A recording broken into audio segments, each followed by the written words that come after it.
maxima and minima of function of two variables. So let's take a function f of x comma y, and this function is said to have a maximum or minimum at x equals to a, y equals to b, when f of a plus h comma b plus k is greater than or less than f of a comma b for all the positive and negative small values of h and k. So to describe this in another way, the difference of these both functions, so that's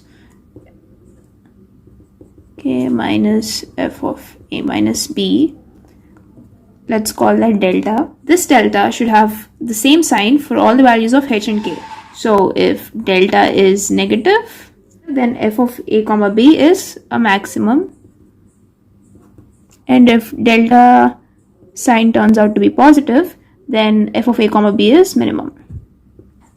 Now for this equation, if we were to use Taylor's theorem, we would get delta equals to this equation. Now for small values of h and k, the second order and the higher degrees, they can all be neglected, right? So we can take only this term. So for function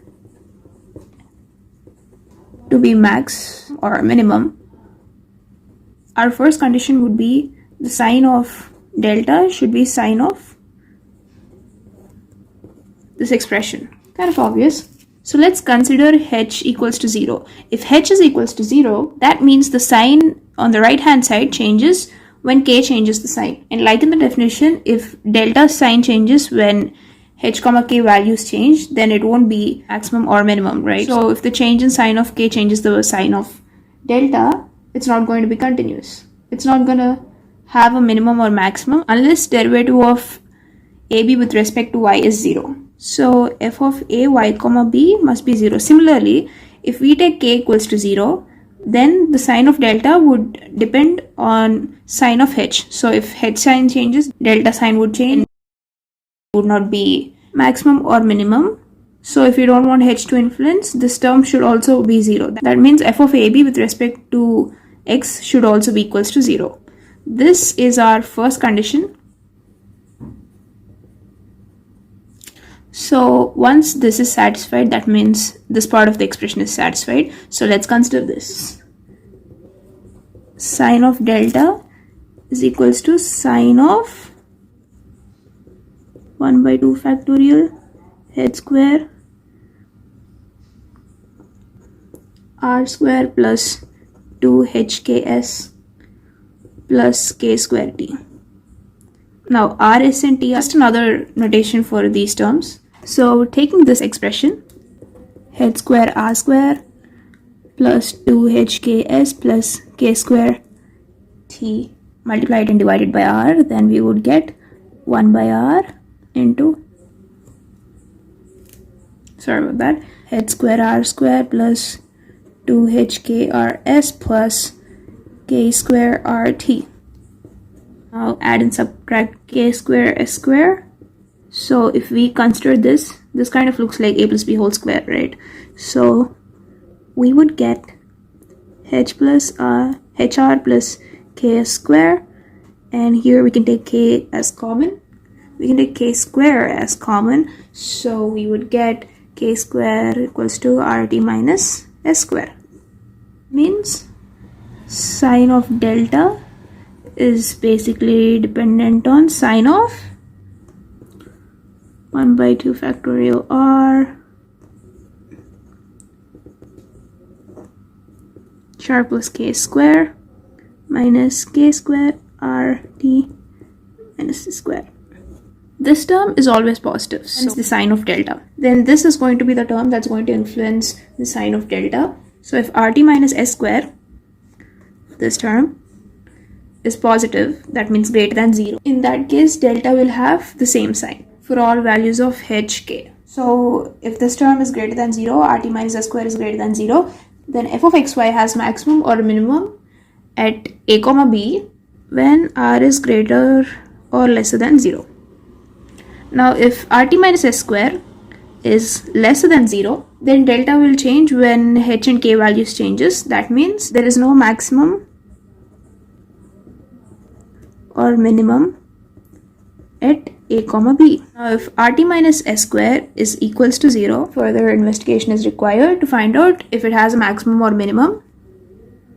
So to know if f of a comma b is a maximum or a minimum, our first condition is this and our second condition is this. Now let's try to understand this graphically. Now let us consider a three-dimensional space. There is this surface and its function is z equals to f of x comma y. So for this, the maximum value of z occurs at the peak, or the top of the elevation, somewhere over here. And this is called as maximum. You can see that at this point the surface keeps descending in all the directions. Similarly, let's take another surface, and at the bottom of this depression, this is the minimum of the surface.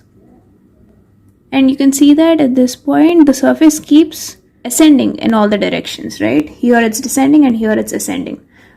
And besides these two cases, sometimes in a surface there is a point where the displacement in some directions it's ascending and in some directions it's descending, and the surface almost looks like a horse seat, right? So this point is called as a saddle point.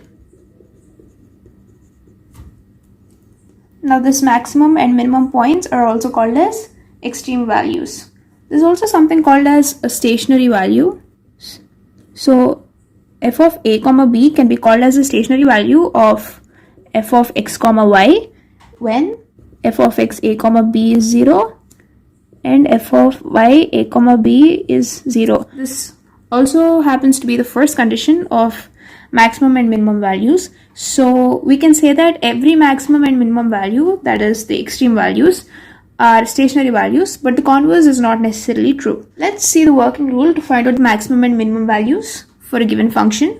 The first step that we do is we find out the partial derivative of function f with respect to x and with respect to y, and equate both these with 0. Then we get two equations, right? And these two are simultaneous equations in x and y. So we solve these two and we get some pairs of values. Let's name them as a comma b, c comma d, etc. We find out these pairs of values, and our second step, we find out the r, s and t values for all these pair of values. Our final step would be we find out rt minus s square value.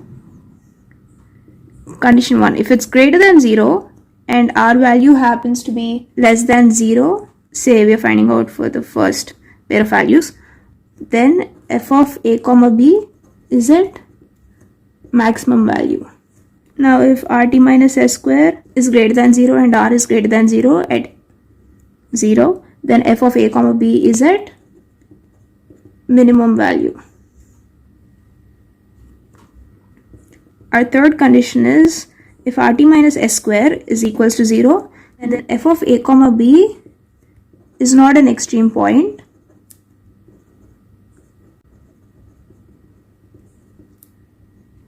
That means a comma b is a saddle point.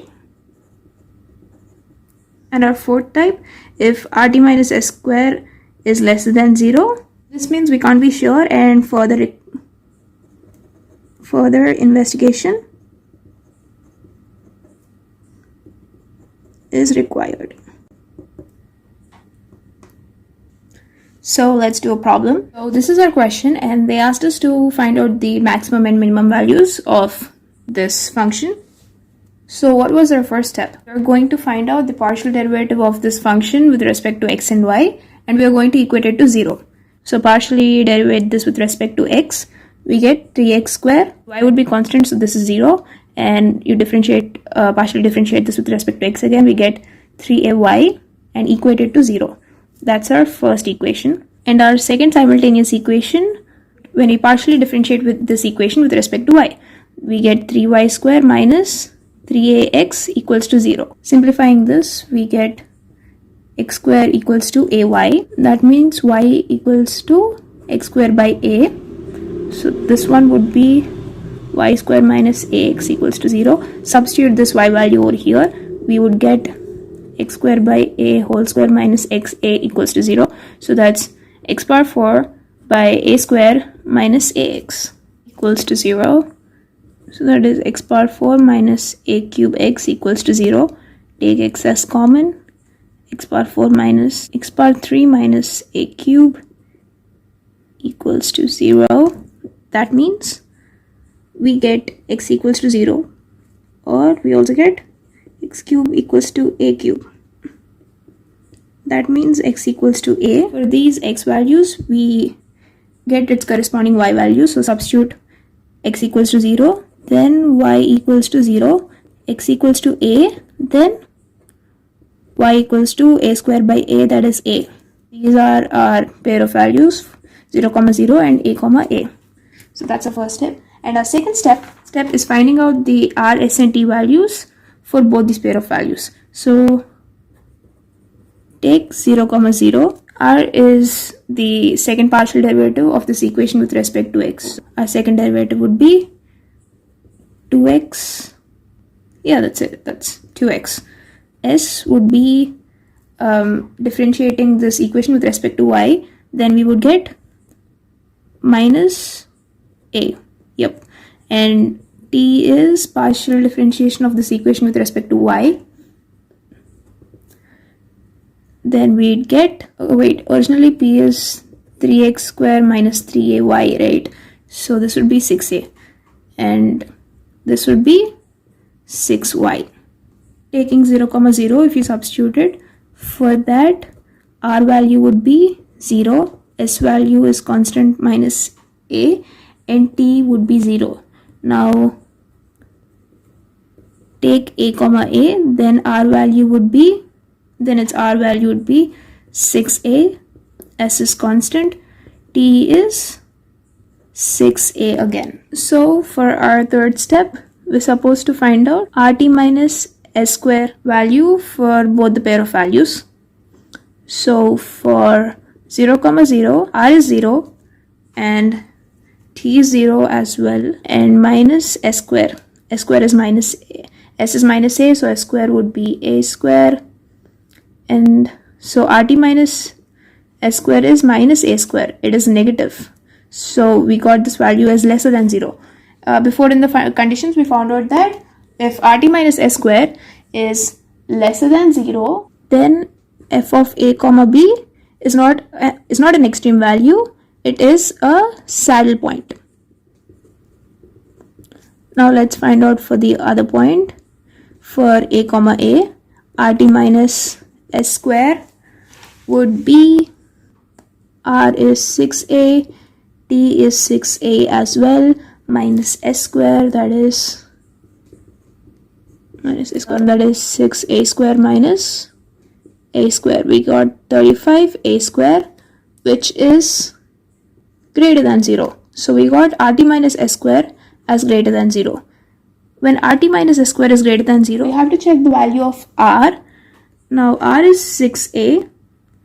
Now if r is greater than 0, that means it's a minimum value, and if r is lesser than 0, that means it's a maximum value. Now a is constant. A could be positive or negative. We don't know that. So if a is positive, r is greater than 0. If r is greater than 0, it is the minimum value. So f of a comma b is minimum. And if a is negative, r is lesser than 0, then f of a comma b is maximum.